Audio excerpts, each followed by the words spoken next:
Hello friends, I'm back with another video. I apologize for not making a video for so long. I was sick, but now I'm back and ready to make a video. In today's video, I will be talking about ADHD or attention deficit disorder or attention hyperactivity disorder. What is it?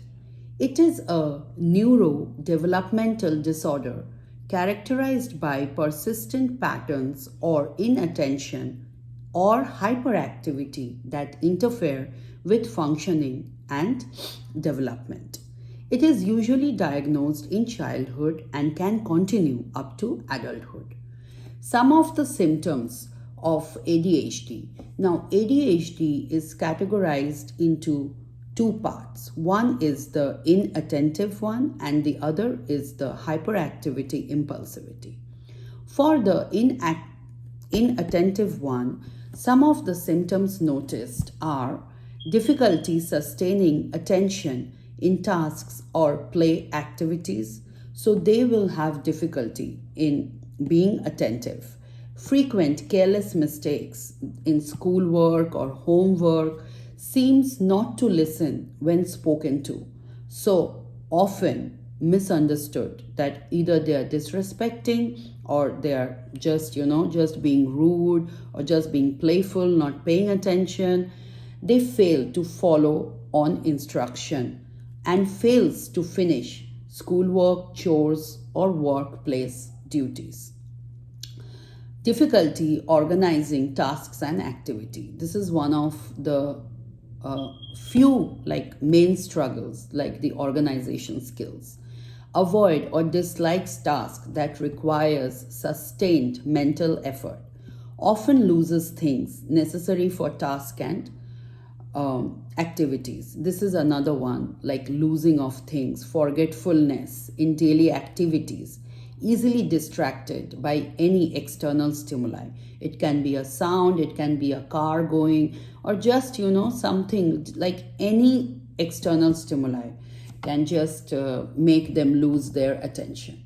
The other one is the hyperactivity impulsivity. Some of the symptoms noticed in this type are the fidgeting one. Always fidgeting or tapping hands, feet, or squirms in seat. Leave seats in situations when remaining seated is expected. Runs around or climbs, so it is also harmful sometimes. Unable to play or engage oneself in any activity quietly. Often on the go, acting as if driven by a motor. Talks excessively. Never takes turns, will interrupt or intrude on others, not wait for their turns. Then blurts out answer even before the question could be finished. Now, some of these struggles, of course, with so many symptoms that might affect the life and the daily activities, there are struggles that individuals with ADHD often face. First is the academic difficulties. Why? If any individual loses assignments, forgets to finish the schoolwork, or do careless mistakes, of course there will be academic challenges. Social difficulties such as maintaining friendships or appropriate social interactions. Occupational challenges, the ones, this is for adults who work, they might struggle organizing work, meeting deadlines, maintaining productivity. And then there might be some emotional struggles like low self-esteem, frustration, anxiety. Since there are so many struggles that the individual follows and are often misunderstood, there can be very low esteem and frustration in the individual. Then increased risk of accidents, because if an individual is, just in his or her own world, not paying attention, not following directions, or maybe running around, climbing, jumping, it is of course risky. Now, accommodations. First is educational accommodations in school setting. So for educational accommodations in school setting, there can be preferential seating. A child can be seated in front of a teacher desk or right next to the teacher desk or in one corner where there are no distractions. Then extended time on task and assignments, since they might lose focus or they forget. So this is one accommodation that can support them. Then break tasks into smaller manageable steps. So sometimes too many tasks can be overwhelming for persons with ADHD. So breaking or chunking of assignments will be helpful for them. Then use of organizational tools and aids like planners or timers or binders with colored folders or colored tabs, sorting it out for them so it's easier for them to organize things.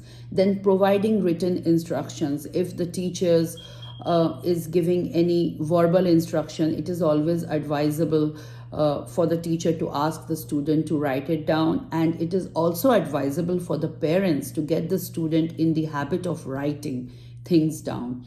Then frequent breaks to manage the restlessness.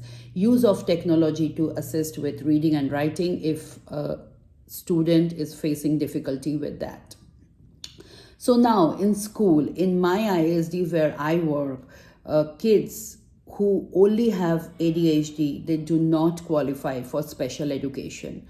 So if the kid has other symptoms along with ADHD, it can be autism, it can be intellectual disability, it can be speech impairment, it can be OCD, it can be other health impairment.